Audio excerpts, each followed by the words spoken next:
What? Nothing makes racist white people more pissed off than me, a white person, trying to educate about racism and trying to educate about what white privilege is and all these things. White people built the systems that created racism. White people benefit from racism, and racism is upheld, often silently, by us white people. A lot of racism in white families occurs behind closed doors. I've been over at friends' parents' places and heard them say some pretty obscene things about people of color, assuming that I am on their side simply because I am white. Hi, I'm Kylie, and here are the top 5 ways that hatred is passed on in white families. This is definitely a topic that not a lot of white people like to talk about because they prefer to stay race neutral or at least not air their dirty laundry in public, but I do have some things that I want to say. The first way that white people pass on hatred to their kids is literally at the dinner table. Man, I tell you what, nothing makes racist white people more pissed off than me, a white person, trying to educate about racism and trying to educate about what white privilege is and all these things. And it's so funny because these same people will argue with me till they are blue in the face about how they're not racist and we don't live in a racist institution and black and brown people have it so easy and racism doesn't exist anymore. But then they will turn around and say the most racist, ignorant, vile shit you've ever heard in your life. The disconnect is amazing. And this is why I make content like this, because it's so important. Because we do live in a racist institution, and we are all raised in racism as white people. This is simply a fact. And the crazy part about it is every one of us knows this. Even the ones who will sit there and fight with me to the death about it and act like it doesn't exist. Y'all know white people are racist. Y'all know about the casual racism, the casual microaggressions that we are raised in, no matter where we live in this United States of America. And this is why I will never stop. I will never stop trying to educate as a white person about racism and how we need to learn. We need to evolve. We need to do better. It's almost as if they feel like admitting to a racist institution or admitting to racism makes them this evil, terrible person. And so they would rather double down than to grow and be a good person. And that's so bad, because all that says to me is that you have a small mind and a cowardly soul. And I wish better for you than that, truly, because everything in your life will get better when you stop being so ignorant. Why should white people be the ones responsible for ending racism? I keep getting asked this question. Well, here's the answer. White people built the systems that created racism. White people benefit from racism, and racism is upheld, often silently, by us white people through white norms, white comfort, and white institutions. So if you're white like me, this isn't about guilt. It's about being responsible. We didn't create the system, but we are in it. And if we remain silent, we protect it. I'm not asking you to feel bad for being white. I'm asking you to start being honest about what your whiteness has protected you from and what that protection has cost others. Accountability doesn't mean taking the blame for everything. It means choosing no longer to be complicit. Because the people being harmed the most by racism did not create it. And they shouldn't be the only ones fighting to dismantle it.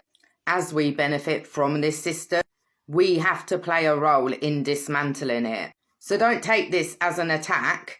Take it as an invitation to show up. It isn't about shame.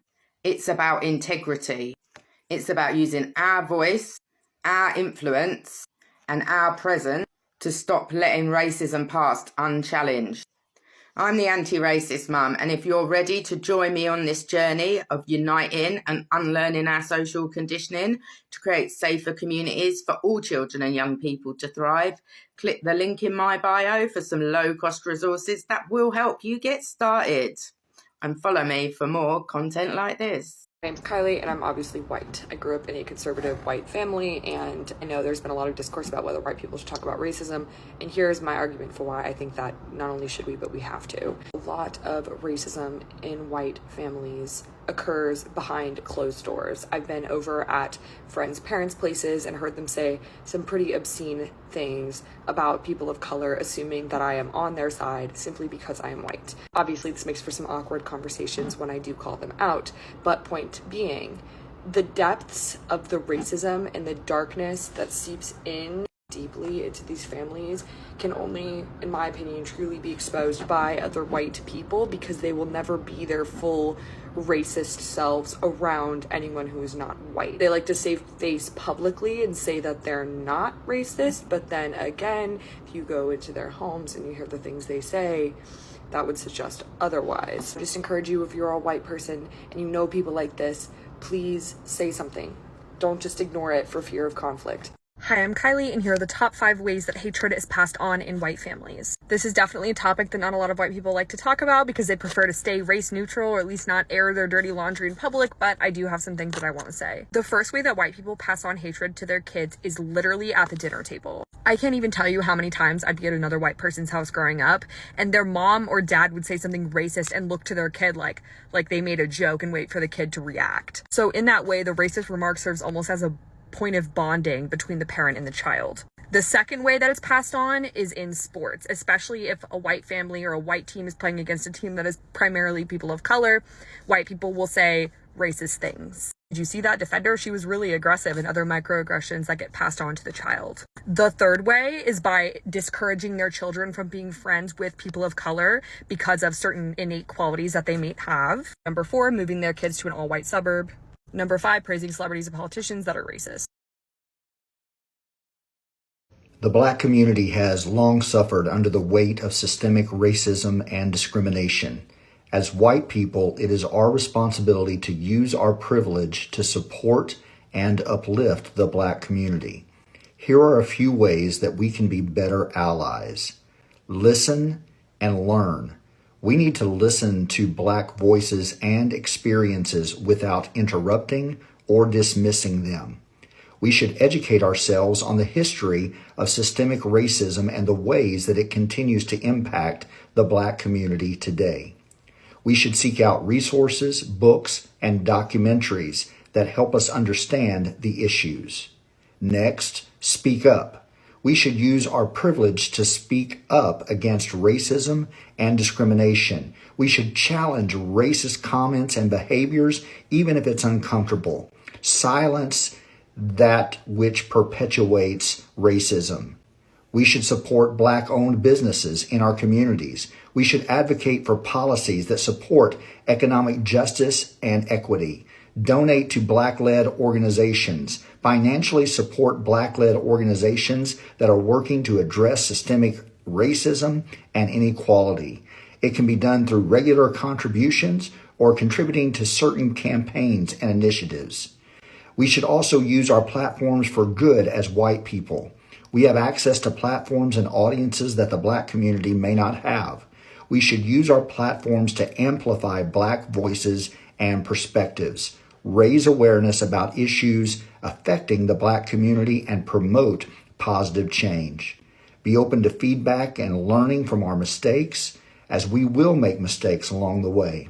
But it's important to acknowledge them, apologize, and learn from them.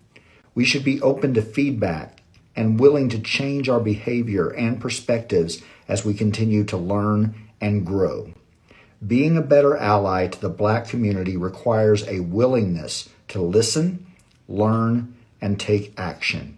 It requires us to use our privilege for good, support Black-owned businesses and communities, and speak up against racism and discrimination.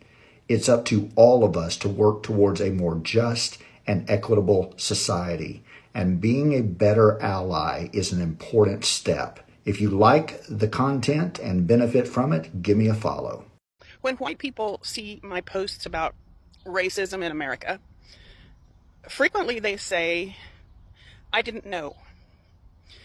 When Black people see these comments, they say, "We already know. There is no way you didn't know. Don't pretend you didn't."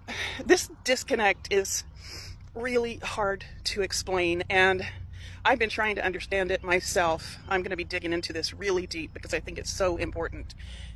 It's not that we're just oblivious white people. It's that we've been groomed to be oblivious white people. People point out that it's not like this stuff is locked in some vault somewhere. It's available. You can see it. And that's true. But we were trained not to ask questions. We were trained not to look for it. And I see it in my family. I see it in my circle of friends, even some of my friends that are pretty progressive. We have this ingrained training to not ask too many questions. We were taught to trust authority figures, teachers, ministers, police officers, politicians, the anchor guy on the evening news. We believed them because we were groomed from childhood to believe that they were trustworthy. We were not taught that the system itself, the system they were part of, was designed to protect itself first. And frankly, it felt good just to trust them. It's like you had this permanent mommy and daddy figure. It made life feel safe. The gaps in white knowledge were filled in with lies. We were told that poor people were lazy, that's why they're poor. That crime existed in black neighborhoods because they were black neighborhoods. That broken families cause poverty. These ideas were not questioned. They were treated as common sense. And we were started with our grooming as infants, as little tiny babies, as little bitty kids that are impressionable and just forming our ideas about the world. So that was our social foundation. We were told that black people can't keep their marriages together. I was even told that the reason they couldn't keep their marriages together was because of how they were treated during slavery. So out of one side of their mouth, they'd say, wasn't that horrible that families were split up during slavery? But now that has just become part of who they are. And so it's their fault. I don't know, it didn't make sense to me either. We also were not told that welfare benefits were not available if there was a man in the house, a black woman working 2 jobs who still needed support to raise her children, could not have a husband or partner living in the house with her. And of course we were taught that that was their fault because they couldn't keep their marriages together. As we were growing up and we started to repeat these beliefs, we were seen as respectful and well-adjusted. I don't know, are you getting pissed off? I'm getting pissed off just going through this again. We were guided by the TV news and movies and TV shows to care when white people suffered and to disconnect from the pain of other people. We were taught to feel patriotic about our country without questioning whether they were being truthful with us about why we should feel such patriotism. When we asked those white authority figures that we were taught to trust, we were lied to. Now, when black people give us honest answers, we don't fully trust them. It's not about ignorance, it's about conditioning. My education is in behavior analysis, and that's how that works. You just expose someone to a social system that supports a certain line of thinking, and you fall for it, especially if you are started out as a young kid being taught all that stuff. And that's what happens to all of us. We were taught that silence is polite and that truth about society is rude or inappropriate. And as a girl that went to a fundamentalist Christian church, that was even more so. You don't ask questions that are going to make people uncomfortable. But that comfort, you see, it kept us obedient. It kept us from asking too many questions. It kept us from wanting to do anything about it because we didn't fully understand that there was something that needed to be done. We were used to preserve a system that depended on our own silence. It kept us from befriending black people. It kept us from knowing what the hell we thought we knew about those people. So when white people say, I didn't know about any of this, understand what that really means. We were trained not to look. We were trained to believe the stories that we were told by the authority figures. We were shaped by a system that used your trust against you. We were trained to look away. And now we have a choice. White people, we need to get angry about being kept in the dark all these years, so that together with our black neighbors and neighbors of all races, we can break down this oppressive system that has brought us here to the point of fascism. Check the caption for some documentaries to help you get started learning. We need to really get curious.